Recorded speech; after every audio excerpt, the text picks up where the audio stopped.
Good morning, Minot. It is Friday, April 4th, 2025. This is the Daily Brief from the Dakota. I'm Kyler Collum. Thanks for stopping by. We've got some good headlines we're going to go over today heading into the weekend. First, though, we'll start at the top of our list. We're going to start with some this day in history events. Back in 1949, the North Atlantic Treaty Organization was formed with the first 12 nations that signed that pact. So NATO been around for quite a while now, almost 80 years. Fast forward a little bit to 1968. Unfortunately, this is the anniversary of the day Martin Luther King Jr. was assassinated by James Earl Ray. Definitely look into that. Really interesting situation with that. But unfortunately, today in history, Dr. King was assassinated. Then have one fun local, well, maybe not fun, but one local one as well. Back in 1987 today, 38 years ago, the West Chem fire happened. So the West Chem agricultural plant, which is where currently Menards is, big fire happened there, released a ton of black toxic smoke into the sky, made headlines all over the nation, something Minot's been known for lately. Let's look at some weather today. Obviously, we got some snow last night. We got a high of 38, so a little chilly today, but not too bad. Low of 21 tonight heading into this weekend. It looks like Saturday and Sunday, we got highs in the low 50s, going to be lows in the high teens to mid 20s. So a little chilly weekend, not fully into spring, but not too bad, especially considering we just got some snow. If that sun is out, should be a great weekend. Let's jump into the headlines now. First off, we did a great episode of ND Talk yesterday. Had a couple of great guests on. We had Mike Sian from Spectrum Fitness, former Special Forces operator, among many other things. Then we also had Dr. Jake Schmitz of Fargo on, who has been following the legislative cycle incredibly closely. We discussed with him a couple of bills in the House right now. 1318, the pesticides bill, and then also the family health care bill that's going around talking about parental necessity in the examination room with the minor child. He had some great insight into those. If you haven't had a chance to watch it yet, definitely go back and check it out. It was a great conversation we had with Mike as well. He went over a ton of national and international subjects. He is an expert on that front. Fantastic conversation. Make sure you check that one out. A couple other things local. North Dakota breaks ground on first prison designed for women with focus on rehabilitation. North Dakota broke ground Wednesday on its first prison specifically designed for women. Heart River Correctional Center in Mandan.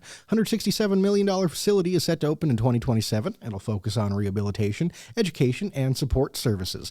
Officials, including Governor Armstrong, emphasized the importance of second chances and signed a new law allowing newborns to stay with incarcerated mothers for up to 18 months. Project reflects a decades-long shift toward more humane and effective approaches for incarceration for women. So great little service coming to the state there. Should be ready in a couple years.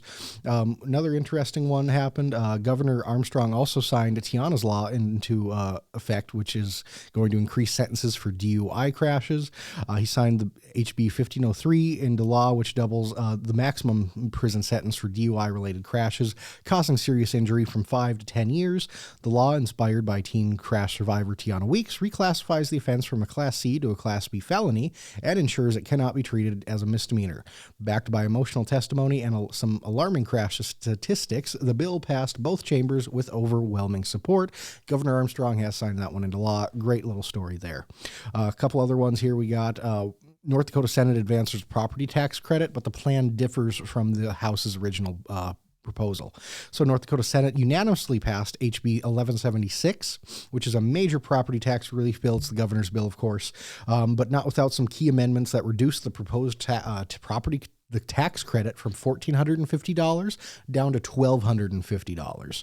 And then it caps at 75% of a homeowner's tax liability. So Governor Kelly Armstrong supports the original House version and is now pinning hopes on a conference committee to restore the higher credit. With lawmakers split and alternative tax bills still in play, the stage is set for high-stakes negotiations over one of the session's top priorities. Definitely is. This has been one of the things that we've been following very closely from the start, since last fall, even when Measure 4 was going on. Another interesting local one, Jill Schramm had a great write-up in the Minot Daily News going over a Civil Service Commission hearing that took place on Tuesday, right before the special city council meeting.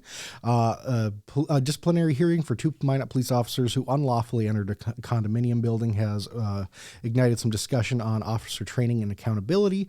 Initially suspended for 2 days, the officer's punishment was reduced to written reprimands after the commission cited unclear departmental guidance.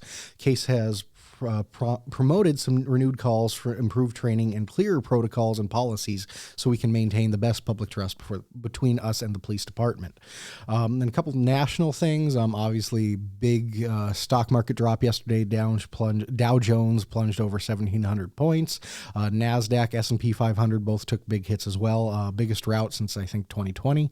And also a bipartisan bill that is in the Senate would require Congress to approve any new tariffs further. So a couple things going on at the national level there to be careful of and mindful of. Also, one thing, China, I know just this morning initiated some more retaliatory tariffs towards the U.S., so be mindful of that as well. Some big news coming out, but we're going to be heading into the weekend here. We got some interesting pieces coming up from here, us at the Dakota as well. Jonathan this week did an interview with David Lakefield, City Finance Director. He's an incredible wealth of knowledge on anything finance, budget related, any kind of policy within the city. He's a great person to go to for that. So make sure you check that video if it comes out either today or tomorrow. Then also I'll be having an article on the 38th anniversary of the West Chem fire. Found some great articles from the archive, so make sure you check that out either today or tomorrow as well. Then I'll also be having an article come out about a couple other times in Minot's history that we've had mayoral resignations. So make sure you check those out this weekend. I'm going to have a great weekend coming up from us at the Dakota. Make sure you like this video. Leave a comment down below if you like the format. If there's something else you want to see us cover, someone you want to see us interview, make sure you let us know. And of course, follow us on Facebook, subscribe to us here on YouTube. And as always, make sure you hit that bell notification so you see this notification every morning, as well as every time we go live, especially Tuesdays at 9 and Thursdays at 9 for our regular talk shows. So as always, thank you so much for watching. We appreciate every one of you, and have a great rest of your day and great weekend.